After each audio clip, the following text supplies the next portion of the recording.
चुनाचे नबी पाक सल्लल्लाहु अलैहि वसल्लम का इरशाद मुबारक यहाँ मैं ज़रूरी समझता हूँ। फरमाया, मन जाअहुल मौत व हुवा यतलुबुल इल्म लियुहय्या बिहिल इस्लाम फबैनहु व बैनन नबिय्यीन दरजतन वाहिदा।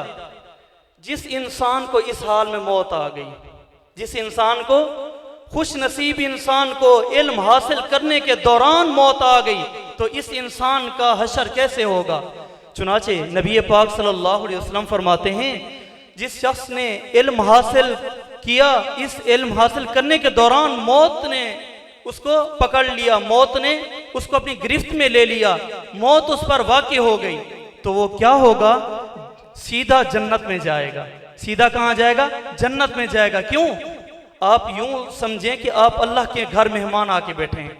याद रखें, दुनिया का कोई इंसान, गिरा हुआ भी इंसान ना हो, जो मर्जी इंसान हो, उसके जितने बद अखलाक क्यों ना हो, कभी आने वाले मेहमान की तज़हीक नहीं करता, कभी उसकी इस्तेज़ा नहीं करता, कभी उसको शर्मिंदा नहीं करता। जो भी उसके सामने आ जाता है उसकी क्या करता है? मेज़बानी करता है, उसको खुश करता है। खुश करने की भरपूर ऐसे तकल्लुफ़ात में मुब्तला हो जाता है, यार इसकी तरफ से कोई लामा ना आ जाए, कोई शिकायत ना आ जाए। तो मेरे दोस्तों, अल्लाह वहदहू ला शरीक, जिसको अल्लाह ताला ने वलिल्लाहिल मशरिक़ वल मग़रिब, मशरिक़ भी मेरा है, मग़रिब भी मेरा है, और शिमाल भी मेरा है, जुनूब भी मेरा है। सारी दुनिया के मालिक के घर में जब आप मेहमान बनकर आ जाएं, तो अल्लाह ताला आपका कैसे एजाज़ नहीं करेंगे, कैसे आपकी ज़ियाफ़त नहीं करेंगे।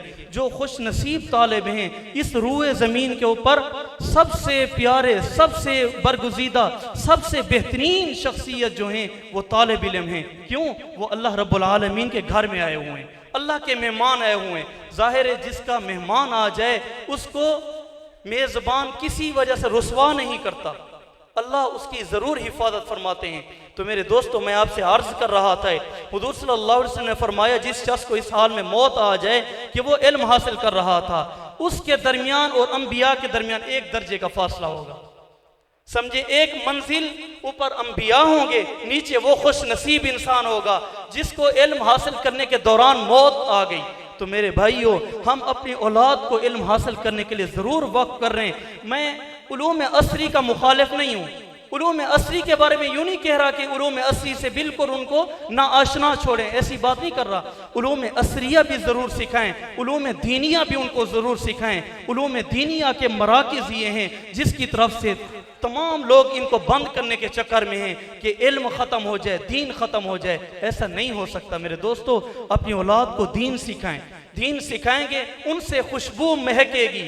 आप यहाँ से दुनिया से रुखसत हो जाएंगे, इंतकाल कर जाएंगे, विसाल हो जाएगा, पीछे आपके पढ़ने वाला होगा। याद रखें, जिस वक्त इंसान दुनिया से चला जाता है, सबसे ज़्यादा उसको नेकी की ज़रूरत पड़ती है। सबसे ज़्यादा उसको किस चीज़ की ज़रूरत पड़ती है? नेकियों की ज़रूरत पड़ती है। जब उसके पीछे नेकी भेजने वाला एक मौजूद हो, तो बताएं वो जन्नत में नहीं जा सकेगा। अल्लाह रब्बुल आलमीन से दुआ है, अल्लाह ताला सारी नस्लों को, सारी औलाद को, सारी ज़ुर्रियात को कामयाब फरमाए। इस बच्चे के बाद मैं